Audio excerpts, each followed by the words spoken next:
नमस्कार दोस्तों।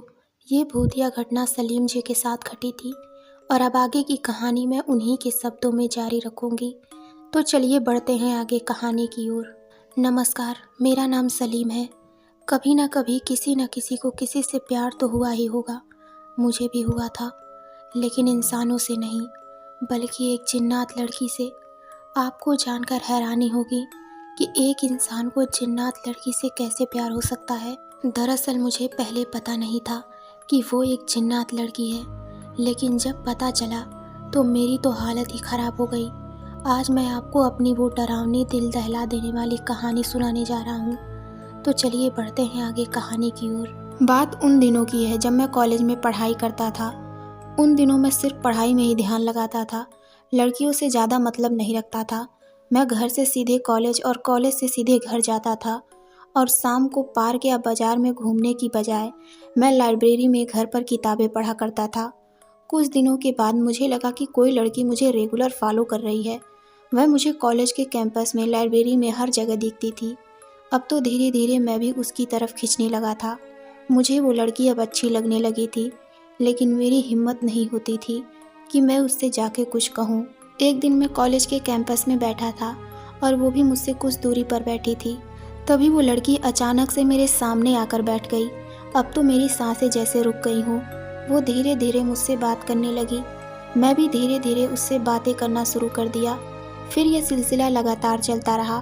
वह मुझे कभी भी कहीं भी किसी जगह मिल जाती थी और मुझसे ढेर सारी बातें करती थी, लेकिन कभी कभी मैं उससे ऊब जाता था और कहता था कि यहाँ से चली जाओ, लेकिन वो फिर भी नहीं जाती थी।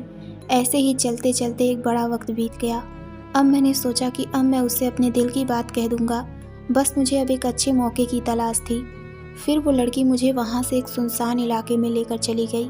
मुझे कुछ अजीब सा लग रहा था और मन में ख्याल भी बड़े अजीबोगरीब और डरावने आ रहे थे। तभी एक बरगद के पेड़ के पास एक वीराने में जाकर हम रुक गए और वो बोली, ये मेरा घर है, अब तुम भी मेरे साथ यहीं रहोगे। मुझे तो पहले ये सब एक भद्दा मजाक लगा, लेकिन जब मैंने उससे पूछा कि हम इस पेड़ पर कैसे रहेंगे, तो वो गुस्सा करने लगी और वो धीरे धीरे अपने असली रूप में आने लगी। और जब मैंने उसके असली रूप को देखा तो अब मेरी हालत हद से ज़्यादा ख़राब हो चुकी थी। और उसने मुझसे कहा कि तुम मुझे अच्छे लगते हो और अब तुम कहीं नहीं जा सकते हो, अब तुम मेरे साथ ही रहोगे। मेरे तो समझ में नहीं आ रहा था कि मैं करूं तो करूं क्या। अब वो लड़की अपने नुकीले हाथों से मेरे ऊपर हमला करने जा रही थी, या यूं कहें कि वो मुझे जान से मार देना चाहती थी। लेकिन तभी वो रुक गई और उसने मुझसे कहा कि क्या तुम कुछ कहना चाहते हो। तो मैंने उससे कहा कि मुझे माफ़ कर दो, मैंने तुम्हारा क्या बिगाड़ा है, मुझे छोड़ दो। लेकिन वो केवल हंस रही थी। उसके बाद मैंने देखा दूर मजार से एक पीर बाबा आ रहे थे और वो लड़की मुझे वहाँ से लेकर एक खंडहर में चली गई और वो वहाँ पर मुझे तड़पाने लगी। मेरा सर बार बार इधर उधर दीवारों पर लड़ा रही थी। शायद ये आवाज़ बाबा तक पहुँच गई और वो धीरे धीरे उस कोठे नुमा खंडहर में पहुँच गए और उन्होंने उस जिन्नात को अपने कब्जे में किया और मेरी जान बचा ली। और जाते जाते मुझे एक ताबीज़ दी और बोले कि अब इसे अपने गले से मत उतारना, ये जिन्नात लड़की बहुत ताकतवर है, यह अक्सर यहाँ पर लोगों को इसी तरीके से मारती है और उन्हें अपने साथ रखना चाहती है। तुम्हारी किस्मत अच्छी थी कि तुम आज बच गए, क्योंकि हर समय हर बार सबकी किस्मत अच्छी नहीं होती।